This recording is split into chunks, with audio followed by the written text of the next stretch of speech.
can glitch to change form. Glitch to combine powers.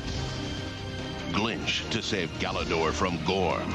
It's a power like nothing in this dimension. Galidor, each sold separately.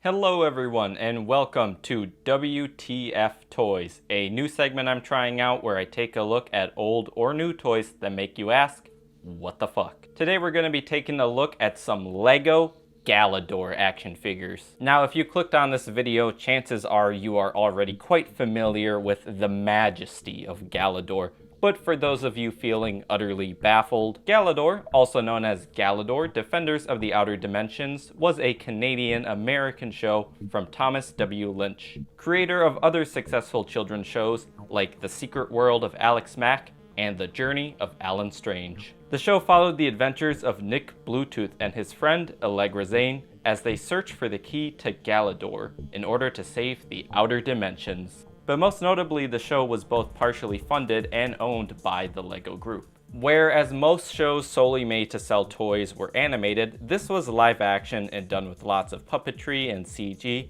It was expected to be big, but alas, Galidor ended up being, well, Galidor. The show wasn't very well received, and more importantly, the toys just weren't selling, likely due to their uniqueness making them hard to recognize as a LEGO product. Today, Galidor is seen as one of LEGO's biggest failures. It's more well known through memes than anything else, but to say that it's without its own dedicated fans would be a lie. My knowledge of the Galidor show runs like really thin, so I really don't know much about the lore or the story or any of that. What's funny is I believe most people, including myself, remember the McDonald's toys more than the actual toy line. But here I am today to take a look at 3 unique Galidor figures and to kind of see what these are all about. Make that 4 if you're including this alien horse thingy.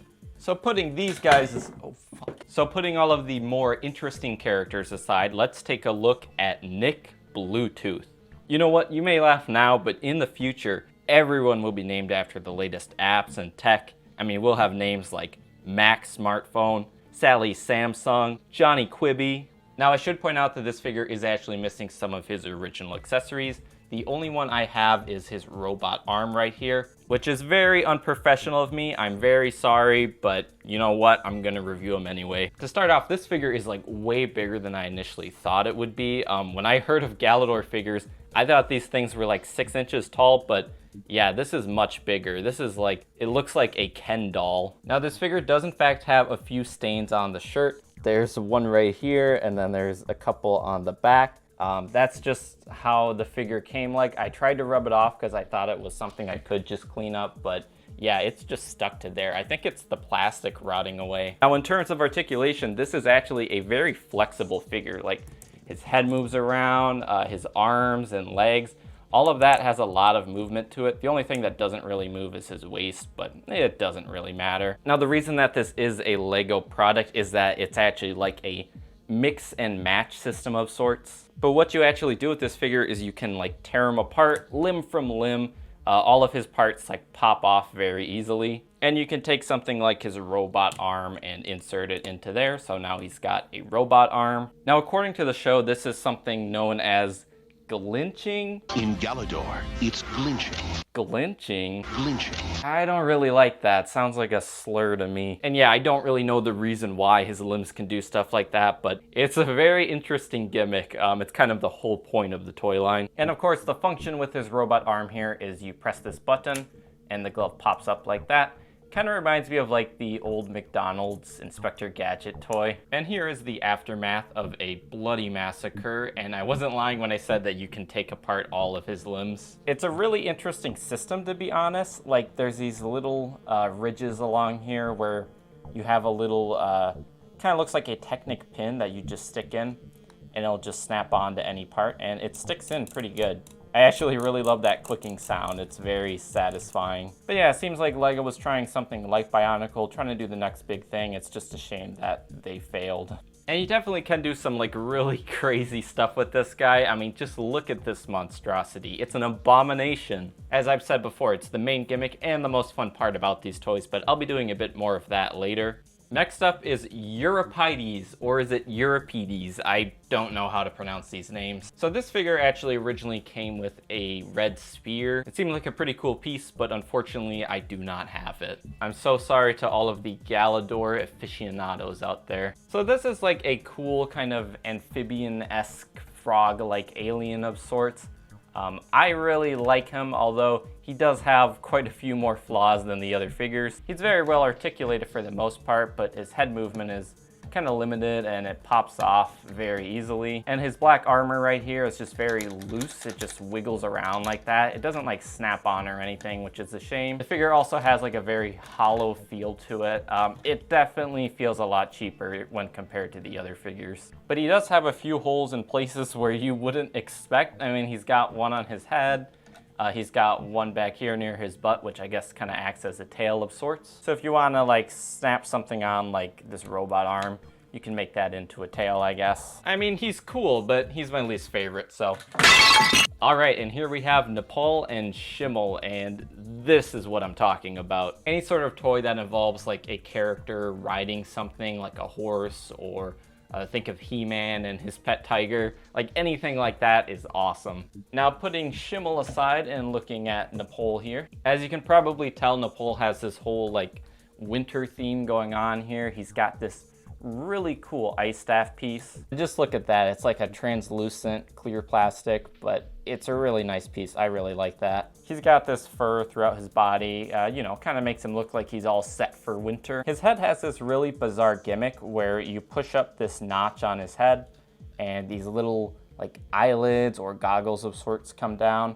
It's very interesting. I don't know what that's about, but it's fun. I like it. He's also got these weird like rubbery things on his stomach and on his back.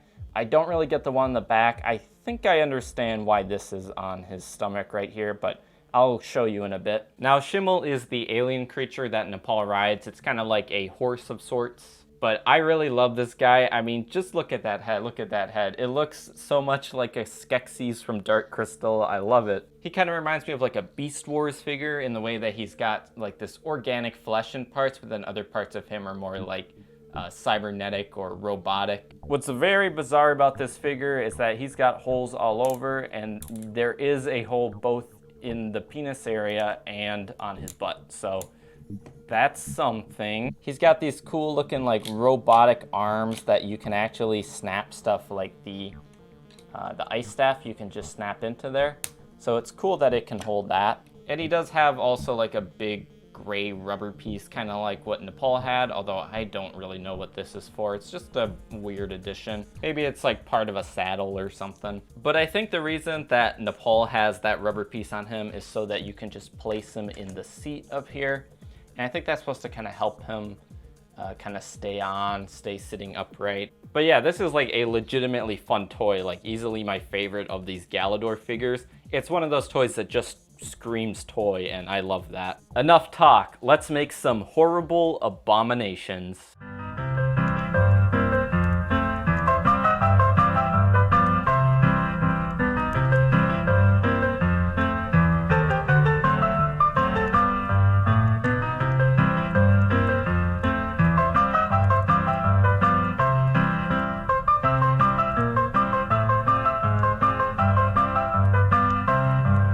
Okay, so these are like legitimately fun. I mean, the gimmick makes it more fun than the figures themselves, but I actually really enjoy these. I completely understand why Galidor failed. I'm just surprised at how much I enjoy them. So thank you to everyone who watched me talk about the amazing world of LEGO Galidor. I've got other toy reviews on my channel as well. I also do some movie and TV reviews. So if you want to check any of those out, feel free to. I'm also planning to do a few more of these reviews focusing on weirder toys, so be on the lookout for those. Thank you to everyone who watched, and goodbye.